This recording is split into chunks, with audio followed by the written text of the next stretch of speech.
Hello, teacher. We are going to present about three learning theories: behaviorism, cognitivism, and constructivism.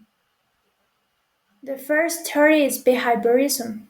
Behaviorism is a psychological theory that focuses on observable behaviors rather than internal mental processes.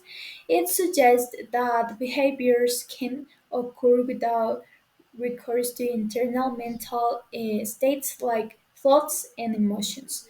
So, behaviorists believe that behaviors are learned through interactions with the environment, and they emphasize the role of stimuli and response in shaping behavior. Behaviorism has been applied in various fields, including education, therapy, and behavioral management. In education, behavioral principles are used to design effective teaching strategies and classroom management techniques. Behaviorists maintain that the learning environment is important, so teachers are seen as key agents in creating learning environments that foster academic success. So individuals learn to behave through conditioning. There are two types of conditioning: operant conditioning and classical conditioning. So operant conditioning is a psychological concept developed by Skinner, who is a prominent psychologist. It's a form of learning in which behavior is modified by its consequences, which can be either reinforcement or punishment. Now, classical conditioning. Classical conditioning is the learning process by which an initial stimulus that elicits a regular, involuntary, unconditioned response in the organism is associated with a neutral event that did not elicit a response prior to conditioning. For example, classical conditioning can be seen in how the smell of food, which is a stimulus, elicits salivation in a dog as a response, while noise, a neutral event, elicits no response. Mati, the food is ready. Okay.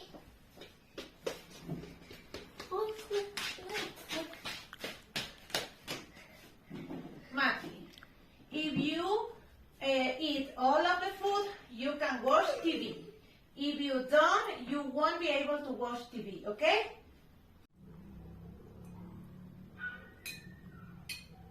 Mom, I don't want to eat anymore. Really? You know about the consequence, right? You won't be able to watch TV. I finish. Okay, you can watch TV. To continue with the topic, we are going to talk about cognitive theory.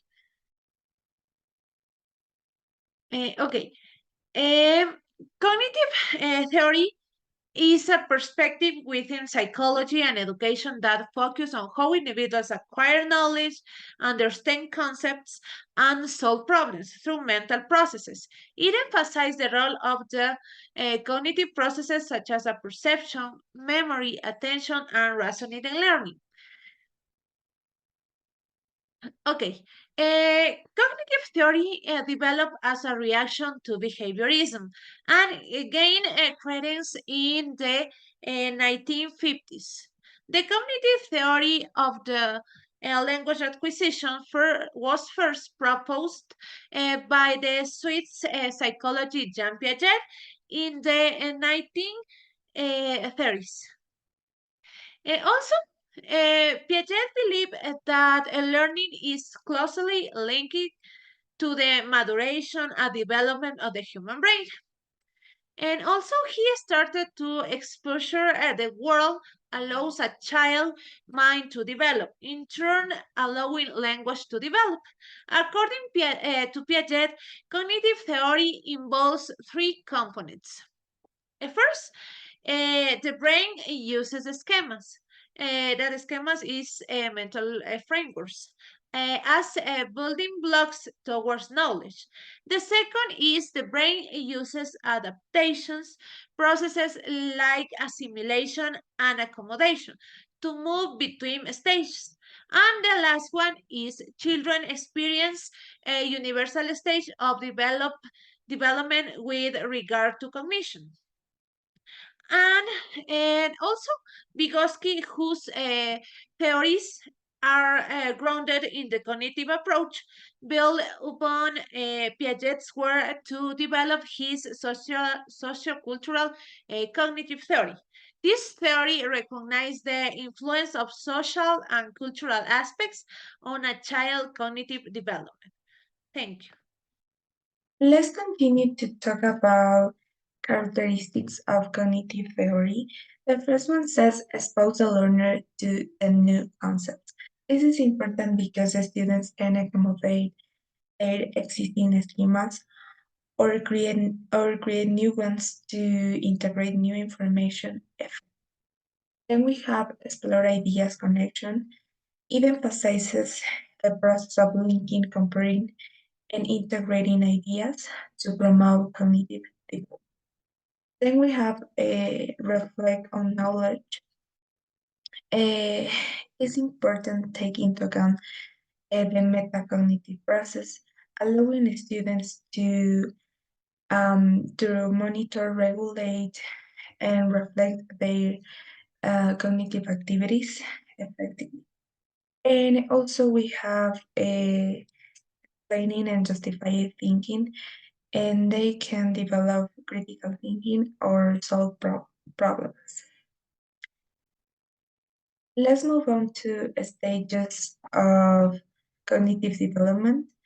The first one is sensory-motor to 0 to 2 years old.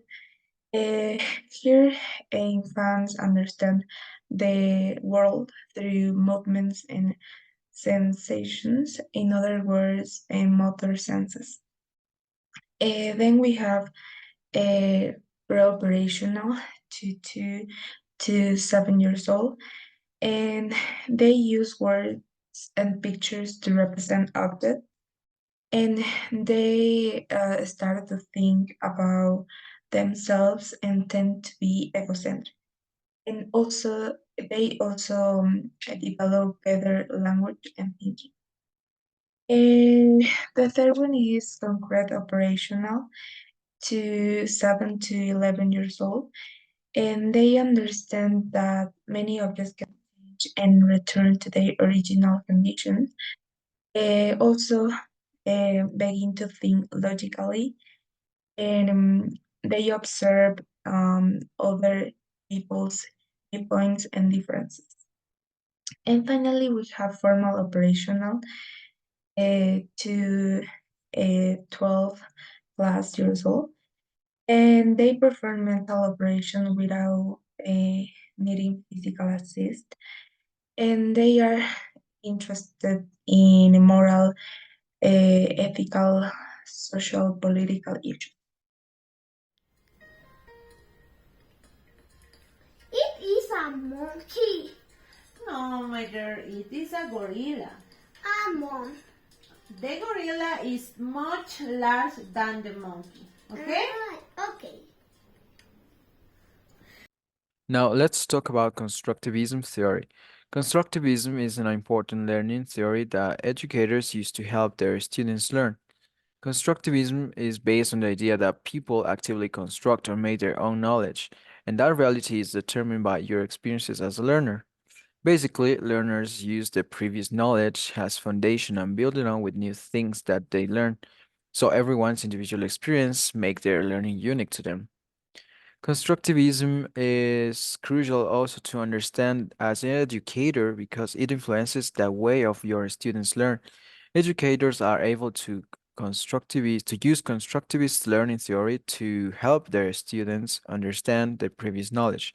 And finally, remember that the background and previous knowledge impacts how they are able to learn. There are three foundational psychologies of constructivism. Jean Piaget falls in the radical constructivism camp. Lev Vygotsky, on the other hand, concentrates on the social aspects of learning through experiences. John Dewey straddles the line between the two perspectives and has many ideas that match with each side. The common ground that united these psychologists under the umbrella of constructivism is that all three believed that the learning theories, for example, behaviorism and humanism at the time, did not adequately represent the actual learning process. In addition, their ideas were rooted in experiences in the classroom instead of experiments in a lab, compared to behaviorism. Okay, my dear. Today we're preparing hot cakes. First, give me the frying pan, please. Esto. In this way. Yeah. Okay. Pass the bottom. The bottom. Okay. And pour a little. Poquito. A little. Yeah, a little. Okay.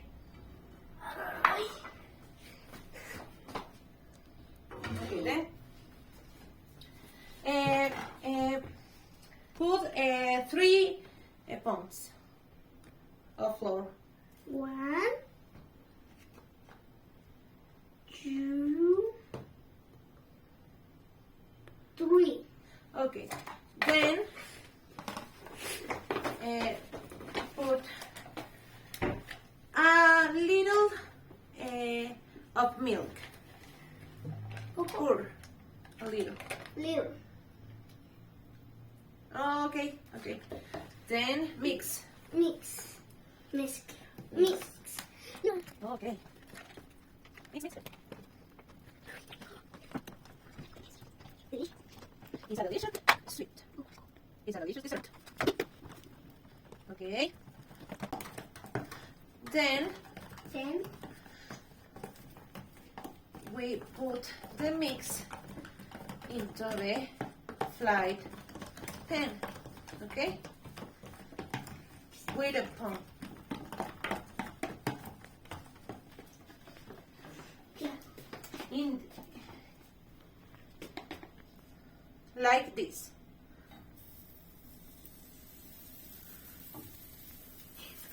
Yeah? Okay.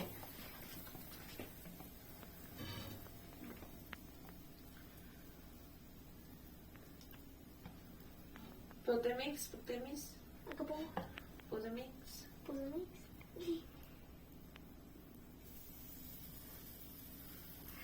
Okay. Another.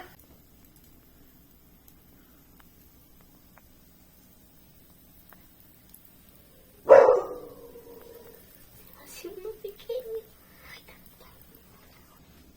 Let's wash. Listo. Listo. Okay.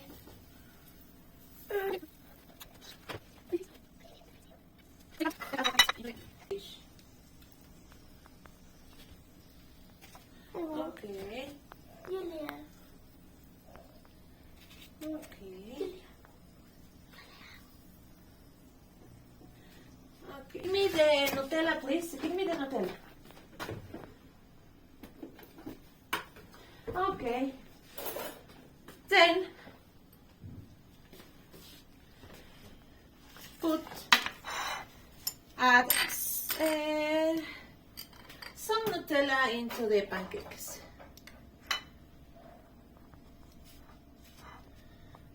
Okay. It's hot. It's hot. Carefully. Wait. Okay. Okay. Try. It's delicious. Delicious.